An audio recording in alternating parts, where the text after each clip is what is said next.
everyone. Today it is lesson 9 of the idioms and phrases lessons. In this lesson, I'm just going to warn you now. I'm going to teach you how to insult your friends. How to joke around in sort of using a little bit strong language, not too strong, so you can joke with your friends. Because when we're with our friends, we relax. So sometimes we use swearing, so yo, but it doesn't have to be. So we're going to use some words where we can insult our friends, but I'm going to teach you how to do it properly so you don't upset anyone. But before we get to that, I just want to tell you just quickly, not showing off, but I have been living the high life recently. Yes, I had another research article published, so I'm pretty happy about that. So I went out and I celebrated. I lived the high life. I had some champagne, some caviar, living the high life. What does that mean, to live the high life? That's right, lesson 8, we learnt living the high life is to live a fabulous and extravagant lifestyle. Many rich people live the high life. Second one in the review.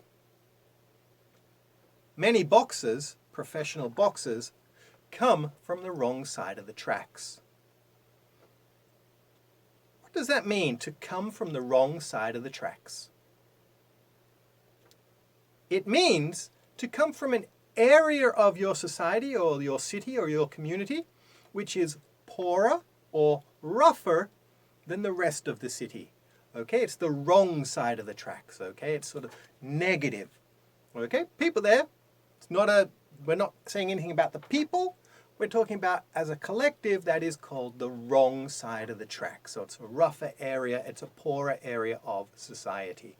Okay, the wrong side of the tracks. Okay, let's jump into today's lesson. A couple of words, they're not idioms. A couple of words and one idiom for you. Okay, the first one, two-faced. Two-faced. That guy's so two-faced, always talking behind my back. I tell you, I hate two-faced people. Two-faced.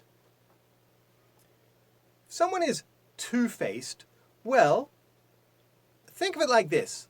One side, they project, friendliness and they like you, etc., and they're very positive towards you.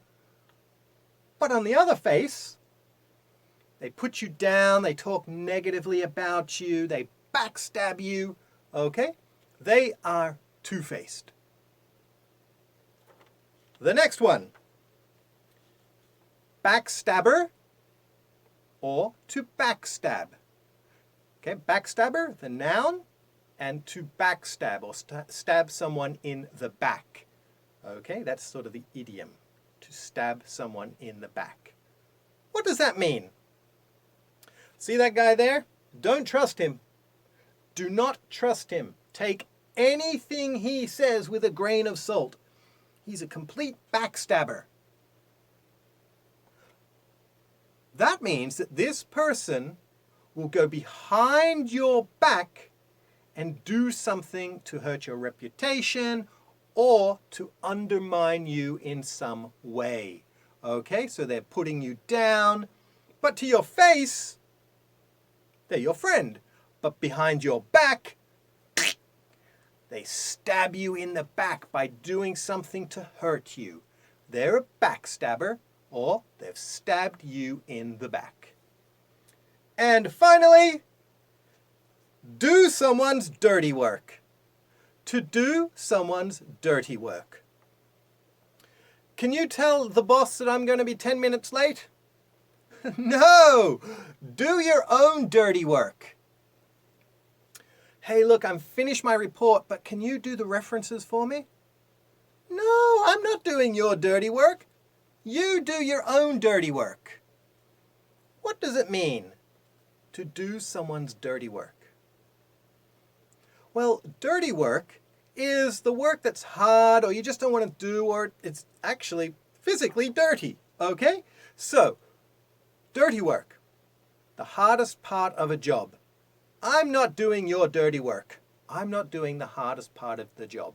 You're doing it yourself, okay? It's an unpleasant task. Okay, as promised, I said I would teach you how to insult your friends because this is a big part of language, okay? We insult our friends and people we feel comfortable with to show closeness, okay? So what I'm teaching you today is not to attack people, it's to show closeness, okay? You're in your sports team together, you're with your drinking buddies, you're just with a group of friends who you're comfortable with. These words are quite mild, so if you make a mistake, you won't get in too much trouble, okay? Punk. Look at this punk turning up late. Huh? Punk. You're such a jabroni. You are such a jabroni. Why are you late again? What about chump? What are you talking about, chump? That is not how the story went. Don't listen to this chump. He knows nothing. So these words are usually used for males. Punk, chump, jabroni. Okay, they're quite soft. You wouldn't say it to children, but to your male friends, absolutely you can say these words in a fun way. So intonation is important. Now, one of my favorite shows at the moment is Brooklyn Nine-Nine, and it reminded me of one of my students, Korean student, of course, and every time she sees her friends come into class, well, she used to say, look at these bitches. Okay, so the B word, bitch, can be quite aggressive. But, as I noticed in Brooklyn Nine-Nine as well, and a lot of other TV shows, a lot of females will joke with their friends and use the B word, bitch. Okay? We going out tonight, bitches?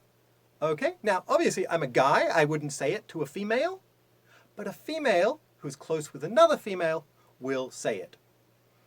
For males, I joke around and call my friends Mitches, male bitch. Okay?